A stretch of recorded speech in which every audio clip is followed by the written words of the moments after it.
Juste dire qu'on a quand même fait une année 2019 où quand même l'hôpital de Diourbel a beaucoup travaillé.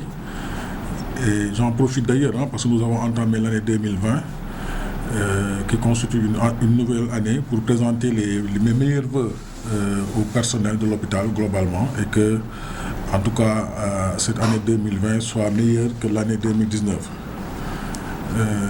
Mais j'en appelle juste à la compréhension du personnel parce qu'aujourd'hui, je pense que la situation, c'est des situations qui étaient déjà arrivées et qui nous ont permis de discuter et de trouver des solutions. L'hôpital, c'est un tout, ce n'est pas seulement les charges du personnel.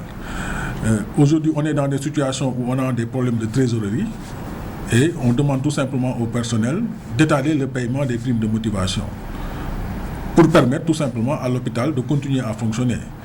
Parce que l'hôpital doit payer les charges du personnel, l'hôpital doit également payer d'autres charges. On doit acheter des médicaments, on doit acheter des réactifs, on doit en tout cas faire d'autres dépenses qui permettent également le fonctionnement de l'hôpital. À mon avis, les gens devraient pouvoir comprendre qu'on n'a jamais accepté, refusé de payer en tout cas ces primes de motivation. C'est que c'est des situations de trésorerie qui nous imposent tout simplement de voir des modalités de paiement. Et ce qu'on leur demande, c'est un peu plus de compréhension. Nous, on n'a jamais eu de problème au niveau de l'administration et on a toujours, en tout cas, fait face aux dépenses de personnel.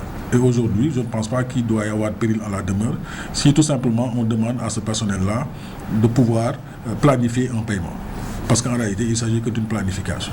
Ils ont dit que l'hôpital a des recettes. Ce qu'il faut comprendre, c'est que l'hôpital fonctionne au fur et à mesure. Aujourd'hui, si les recettes du jour sont versées à la banque, si l'hôpital a des dépenses, on le fait sur ces recettes-là. Ça veut dire qu'il n'y a pas un cumul de recettes pour dire que, en tout cas, l'hôpital a 100 millions ou 130 millions. Si l'hôpital a des recettes, l'hôpital a des charges également. Rien que les charges du personnel au niveau de cet hôpital font 45 millions. Et sur ces 45 millions, il faut ajouter chaque fois 14 millions ou 15 millions pour payer les motivations. Ça fait 60 millions, sans compter qu'il faut, en tout cas, dans le cadre du fonctionnement, payer les fournisseurs, à peu près 10 à 15 millions. Il faut payer les prestataires qui donnent les malades à manger, en tout cas le nettoiement et le gardiennage, c'est à peu près également 9 millions. Et tout ça, cumulé, font que les charges, en tout cas, sont plus ou moins égales aux dépenses.